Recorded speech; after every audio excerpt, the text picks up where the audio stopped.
নমস্কার, আমি তনুশ্রী রান্নাঘরে আপনাদের স্বাগত জানাই। আপনারা সবাই কেমন আছেন? আশা করছি আপনারা ভালো আছেন, আর আমিও ভালো আছি। আজকে বানাবো আলু পনিরের পাতলা ঝোল।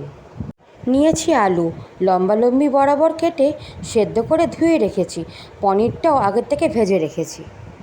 এবার কড়াইতে সামান্য পরিমাণ তেল দিয়ে আলুগুলো ভাজবো। বন্ধুরা, খুব লাল করে ভাজার দরকার নেই। এবার দেব গোটা জিরে। আমার চ্যানেলে নতুন বন্ধু হলে অবশ্যই চ্যানেলটাকে সাবস্ক্রাইব করবেন আর পাশে থাকা বেল আইকনটা প্রেস করে দেবেন। এবার দেব গ্রেট করা আদা। একটা বাটিতে ধনে জিরে গুঁড়ো আর হলুদ গুঁড়ো লবণ দিয়ে একটা স্মুথ পেস্ট বানিয়ে নেব। দেখুন, আলুর সাথে আদাটাও ভাজা ভাজা হয়ে গেছে। এবার মশলাটা দিয়ে দেব, আরও ভালো করে কষে নেব। দিয়ে দেব দুটো কাঁচা লঙ্কা। আমার পিসিরা বেশি ঝাল খায় না, দুটো কাঁচা লঙ্কাতে হয়ে যাবে। আপনারা চাইলে ঝালটা একটু বাড়িয়ে কমিয়ে নিতে পারেন। এবার দিয়ে দেবো পরিমাণে জল। জল হালকা ফুটলে দিয়ে দেবো আগে থেকে ভেজে রাখা পনির। পনির দিয়ে হালকা নাড়াচাড়া করে ঢেকে দেব।